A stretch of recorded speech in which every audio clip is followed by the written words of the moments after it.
pour cette vidéo, j'ai tombé la cravate. D'ailleurs, je peux même prendre une pause digne de Debussy ou de Proust, je ne sais pas, pour parler d'un sujet qui me plaît guère dans le temps, qui est celui de l'accélération et de la vitesse.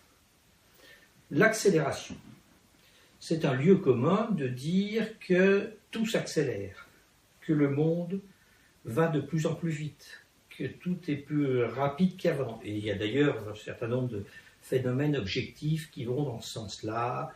Le temps qu'il faut entre une invention et son passage dans l'industrie, le rythme de certains changements.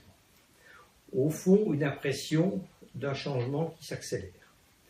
Et bon, ça on peut l'argumenter, on pourrait aussi argumenter qu'il y a un certain nombre de phénomènes de changement qui ont ralenti, comme l'exode rural, parce qu'ils sont terminés, etc. Mais enfin, peu importe, on peut trouver des arguments dans les deux sens. Ce qui me préoccupe plus, c'est au fond ce qu'on en a déduit, c'est que si le monde s'accélère, l'efficacité vient de la vitesse. Au fond, il faut aller toujours plus vite. C'est ceux qui vont vite qui vont l'emporter, les rapides l'emportent sur les forts, enfin il y a eu beaucoup d'argumentation dans ce sens-là. Et si le monde va plus vite, moi-même, je dois aller plus vite. Je dois tout faire plus vite. Eh bien, je ne vous cache pas que ce raisonnement, cette affirmation m'inspire d'une part du scepticisme, d'autre part de la répugnance.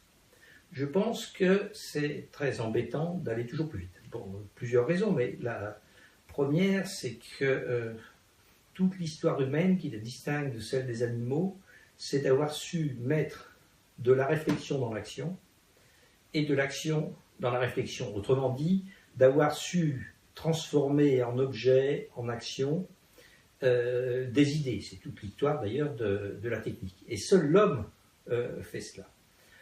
Autrement dit, la performance, l'efficacité, au sens d'ailleurs que l'économie donne à cela, ne vient pas de la vitesse seule, ni de l'action seule. Elle vient de la capacité à imbriquer la réflexion dans l'action et l'action dans la réflexion, c'est-à-dire réfléchir à des choses et ensuite agir pour les rendre réelles. Et elle vient de la capacité donc à alterner la réflexion et l'action, c'est-à-dire la lenteur et la vitesse. Oui, sans doute, il y a des actions pour lesquelles le plus efficace est d'aller vite.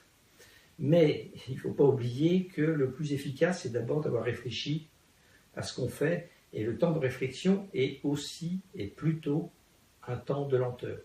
Donc je ne vais pas, à travers cela, faire spécialement l'apologie de la lenteur, ni d'ailleurs l'apologie de la vitesse, mais l'apologie de l'esprit de finesse par rapport à l'esprit de géométrie qui consisterait à dire l'efficacité ne n'est que de la lenteur ou que de la vitesse. Donc le monde s'accélère, et de ma foi, plus on me dit que le monde s'accélère, plus ça me donne envie de réfléchir à cette accélération et de ralentir les choses. Plus on me dit d'aller vite, plus j'ai envie de ralentir.